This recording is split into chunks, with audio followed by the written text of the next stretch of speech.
Hello and welcome to 6 Minute English. I'm Alice. And I'm Neil. Did you have a good weekend, Alice? Yes, but it flew by, which means it went quickly. And here we are again, back at work. I know what you mean. Though I must say time really dragged for me, and that means it went slowly. I was on a train which broke down. Oh dear. And it felt like it took forever to arrive, though actually it was only delayed by 1 hour. Well, today we are talking about our perception of, or the way we see, time. It's true that when we're busy doing lots of things, time flies by. And when we're bored or have nothing to do, it drags. And I didn't have anything to do on the train. Do you think time flows at the same rate for everyone, even animals? My cat doesn't get bored doing nothing all day. I wonder if time drags for her sometimes. Good question. Did you know, Neil, that according to a new study, smaller animals perceive time as if it is passing in slow motion? That sounds weird. Do you think they hear us like this? Talking slowly. Don't be silly, Neil. What I meant was that small animals such as insects and small birds can observe more detail in a certain period of time, for example, a second, than larger animals. And how does this help them exactly? It sounds like the day would really drag if every second got stretched out like that. It helps them by giving them time to escape larger predators. Now, I have a question for you, Neil. Can you tell me roughly how much more quickly a fly's eye can react than a human eye? Is it A, twice as quickly, B, 4 times as quickly, or C, 10 times as quickly?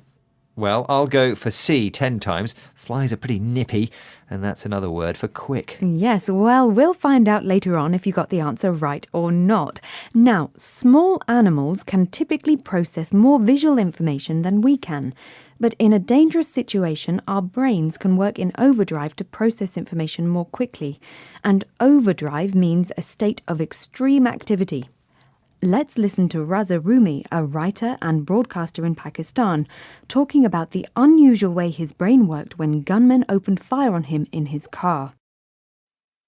It lasted for a few minutes, but to me, that particular incident feels like it was for hours. I think my brain was working in a very strange way. Parallel and multiple thoughts and streams of consciousness were sort of running along. I have to save my head because if I get a bullet in my brain, I'm dead. And at the same time, was it all worth it? And alas, what a short life it was. It was lovely. I was petrified that I'm going to die. Raza Rumi there. So he was petrified by the attack, which means extremely frightened. As a result, his brain started working in a strange way. He was thinking and feeling lots of different things at the same time. That's right. He remembers thinking practical thoughts like, I have to save my head. But in parallel, or at the same time, he also remembers having philosophical thoughts such as, what a short life it was lovely. Have you ever been in a dangerous situation where your brain went into overdrive? Yeah, I was 10 years old and I fell backwards out of a big tree in our garden. Oh no. Yeah, I have a vivid memory of the sun flashing above me and the clouds moving across the sky and the leaves rustling in the trees above me. My mum was screaming through the kitchen window as she saw me fall. I experienced so much in the space of just a few seconds, just like Raza Rumi describes. Yes, a vivid memory, by the way, is clear and detailed. Oh, poor Neil, did you hurt yourself? Some big bruises, but no broken bones. Glad to hear it. Now, it's a strange trick of memory that in a scary situation, your brain starts to record everything in great detail. And the more memory you have of an event, the longer you believe it took. This idea explains why children often feel that time is passing slowly, because their experiences are new and they are creating lots of new memories.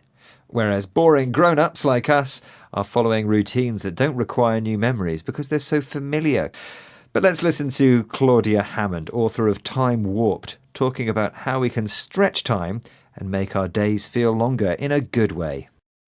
If you can spend your weekend filling it with loads of new different activities, it will go fast at the time because you're having fun. But when you look back, say, on Sunday night and you've got to go to work next day, it will feel as if your weekend was long because you filled it with new memories. We should do that this weekend, Neil. What do you think? Definitely. I'm going to buzz around like a fly, creating loads of new memories. Now, are you ready for the answer to today's quiz question?